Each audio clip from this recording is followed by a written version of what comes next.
Hello English Lit second year students. This is an overview of the A-level exam. Now, I appreciate this is slightly different to how I'm going to set these papers for you at the end of this year, but this is obviously going to be for all my second years ever. So I will go through what it would be if you were doing timed exam papers. Okay, so just a reminder, all the papers are open book. For every paper you have a choice of questions, choice of 2, and for the weighting, drama is worth 30%, prose is worth 20%, poetry is worth 30%. So I'm just going to sort of think about what you need to revise on each paper.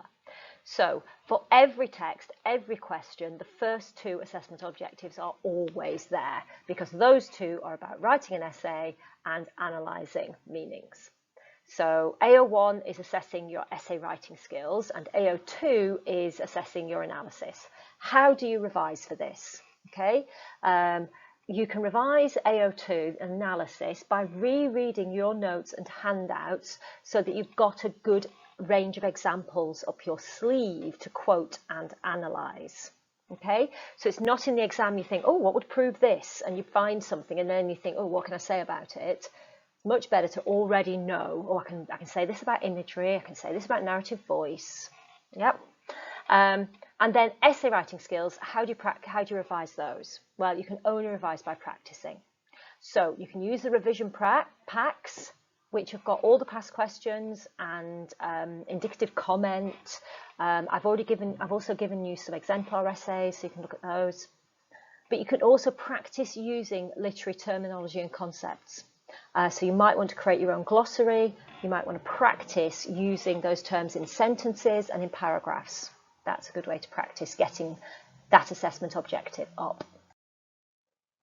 Okay, so paper 1 is the drama paper, and in the real exam that lasts for 2 hours and 15 minutes, you have you choose one question from a choice of 2 in both sections.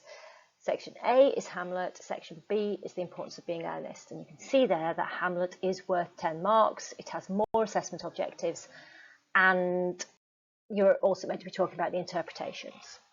So you should spend longer on Hamlet than you do on Wild. It's worth 35 marks, so I would suggest spending an hour and 15 minutes. It's got every assessment objective apart from comparison. Okay, so AO1 and AO2 are always there. AO3 is contexts, AO5 is interpretations. So you need to revise the anthology and the other critical views I've given you.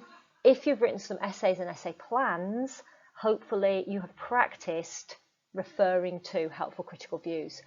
There is also a PowerPoint lecture about interpretations that you can find there. For contexts, lectures, PowerPoints I've given you in the past, and also your textbook, your set Hamlet book has got lots of key contexts in there. For the importance of being earnest, it's 10 marks less than Hamlet, spend a bit less time on it. And apart from AO1 and AO2, the only other thing is contexts. Just remember that the context can be the social and historical ones. So, you know, late Victorian England, Wilde's own life, ideas and interests, but also the genre. So the comedy genres and also the well-made play. So when you're thinking about what context shall I bring in, don't forget that genre counts as a context. For the prose paper, paper 2, you have an hour and 15 minutes. You have one question from a choice of 2. Those are the 2 texts. And you are meant to bring in context and you're meant to compare and contrast. Sorry, I'll go back. Comparing and contrasting should be inbuilt into the question. If you're answering the question right, you will be comparing and contrasting. Context, once again, also includes genre. So what we learned about crime fiction. And then for poetry, paper 3, it's in 2 sections. There's one question from a choice of 2 in both. Section A, they're equally weighted.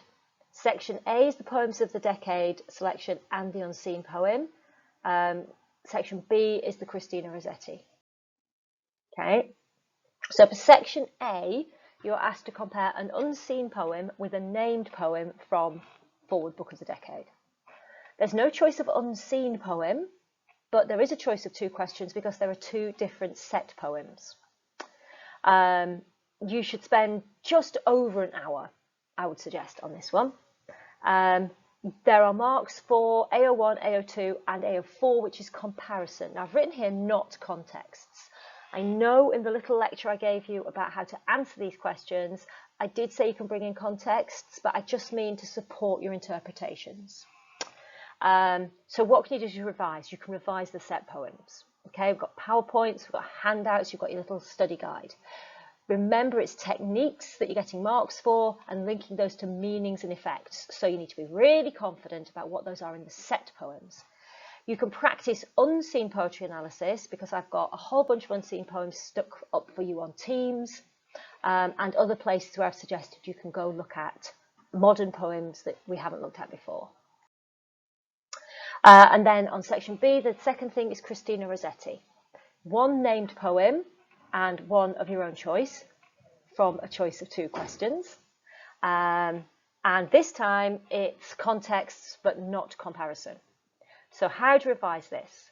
You revise the contexts, which I have gone into detail of on each individual poem, but also general context. We have articles and handouts about women, about religion, about, I don't know, the pre-Raphaelites, everything, I think. So yeah, that's what you need to revise for Rossetti. And I think that's the end, because I'm not going to talk to you about coursework because you've done that.